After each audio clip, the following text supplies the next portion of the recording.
కల్తీ నెయ్యి case TTD మాజీ చైర్మన్ వైవి సుబ్బారెడ్డి తలకు చుట్టుకుంటుందా అంటే ప్రస్తుతం విచారణ తీరు చూస్తుంటే అవునని సమాధానం వస్తుంది. దానికి తోడు నెయ్యి కల్తీ విషయం సుబ్బారెడ్డి దృష్టికి తీసుకుపోయా, కానీ ఆయన ఏమీ స్పందించలేదు.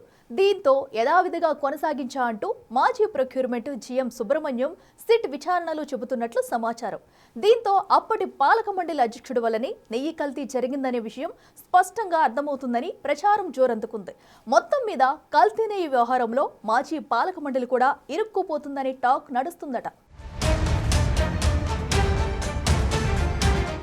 2019 నుంచి 2023 ఆగస్టు వరకు టీటీడీ చైర్మన్ గా 2 దఫాలుగా పనిచేసిన వైవి సుబ్బారెడ్డి పదవీ కాలంలోనే పరకామణితో పాటు కల్తీ నెయ్యి ఇష్యూలు జరిగాయి. వీటికి సంబంధించి విచారణ చివరి దశకు చేరుతోంది. పరకామణి కేసులో సిఐడి విచారణ, ఏసీబీ విచారణ ప్రాథమికంగా పూర్తి చేసి హైకోర్టుకు నివేదిక ఇచ్చారు. దీనిపైన ఎఫ్ఐఆర్ నమోదు చేయాలని హైకోర్టు ఆదేశాలు జారీ చేసింది. మరోవైపు కల్తీ నెయ్యి కేసులో సుప్రీంకోర్టు నియమించిన సిట్ దర్యాప్తు చివరి దశకు వచ్చింది.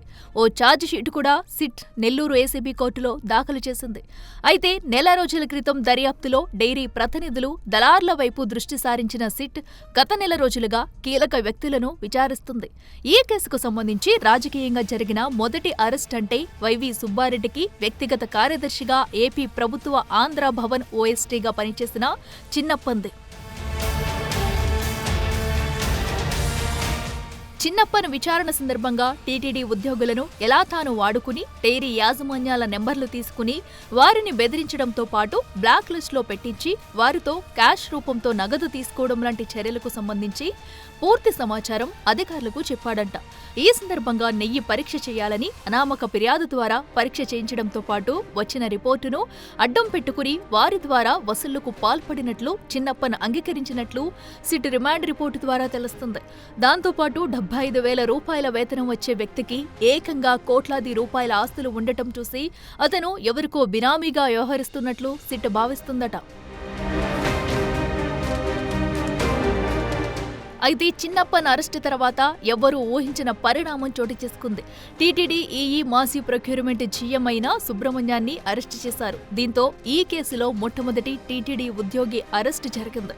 తర్వాత సుబ్రహ్మణ్యం రిమాండ్ రిపోర్టులో టీటీడీ మాజీ చైర్మన్ వైవి సుబ్బారెడ్డి పేరు బయటకు వచ్చింది.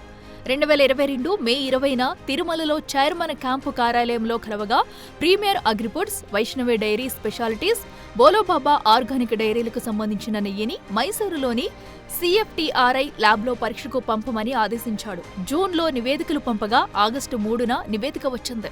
ఆలస్యంగా నివేదిక వచ్చిందని కూడా చెప్పారు. డైరీ నిపుణుడు బత్తల సురేంద్రనాథ్ అభిప్రాయం అడుగుగా కల్తీ జరిగిందని, అందులో వెజిటేబుల్స్ ఆయిల్స్ కలిపినట్లు చెప్పాడని చెప్పారు. దీంతో డిప్యూటీ ఈవోతో కలిసి తాను సుబ్బారెడ్డికి కల్తీ విషయం చెప్పామన్నాడు. అయితే ఎలాంటి ఉత్తర్వులు ఇవ్వలేదని తెలిపారు. 2022 ఆగస్టులోనే నెయ్యి కల్తీ జరిగినప్పుడు సుబ్బారెడ్డి ఎందుకు చర్య తీసుకోలేదని ఇప్పుడు చర్చనీయాంశంగా మారిందట.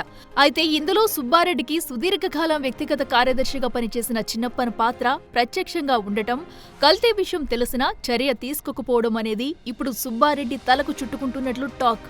దీనికి తోడు సుబ్రహ్మణ్యం కల్తీ జరిగిన విషయాన్ని బయటకు చెప్పవద్దంటూ డైరీ నిపుణుడు సురేంద్రనాథ్కు చెప్పడం కూడా అనేక అనుమానాలకు తావిస్తోందట.